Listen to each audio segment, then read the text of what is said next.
16 कलाओं का रहस्य।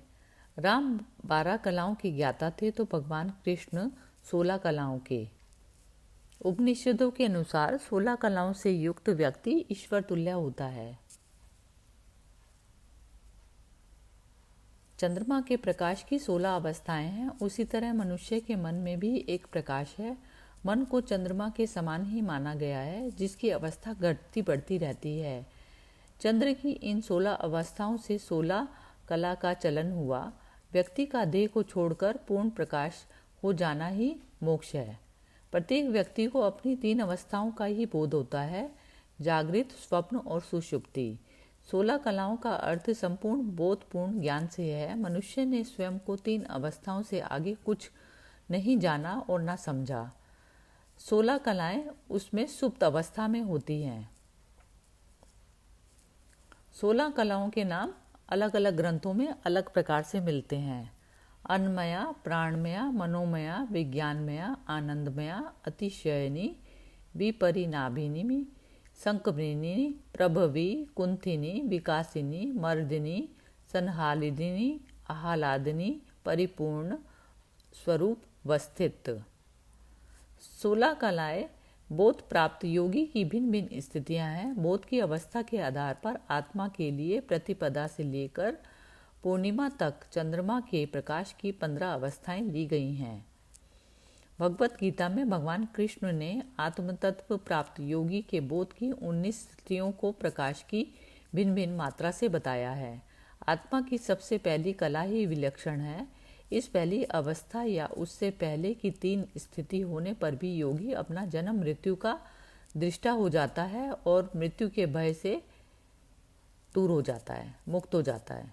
अग्नि ज्योतिरः शुक्ल षण्मासा उत्तरायणम तत्प्रयाता गच्छन्ति ब्रह्म ब्रह्म विदो जना। जिस मार्ग में ज्योतिर्मय अग्नि अभिमानी देवता है, दिन का अभिमानी देवता है, शुक्ल पक्ष का अभिमानी देवता है और उत्तरायण के 6 महीनों का अभिमानी देवता है, उस मार्ग में मरकर गए हुए ब्रह्मवेता योगी जन उपर्युक्त देवताओं द्वारा क्रम से ले जाकर ब्रह्म को प्राप्त होते हैं। श्री कृष्ण कहते हैं, जो योगी अग्नि, ज्योति, दिन, शुक्ल पक्ष, उत्तरायण के 6 माह में देह त्यागते हैं, अर्थात जिन पुरुषों और योगियों में आत्मज्ञान का प्रकाश हो जाता है, वह ज्ञान के प्रकाश से अग्नि में, ज्योतिर्मय दिन के समान, शुक्ल पक्ष की चांदनी के समान प्रकाश में और उत्तरायण की 6 माहों के समान परम प्रकाश में हो जाते हैं। स्वयं को जानना या देह से अलग अपनी स्थिति को पहचान लेते हैं। 16 कलाओं में बुद्धि का निश्चयात्मक हो जाना।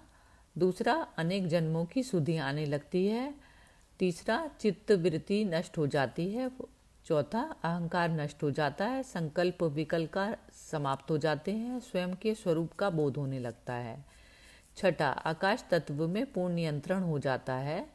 कहा हुआ प्रत्येक शब्द सत्य होता है। सातवां, वायु तत्व में पूर्ण नियंत्रण होता है। स्पर्श मात्र से रोग मुक्त हो जाता है।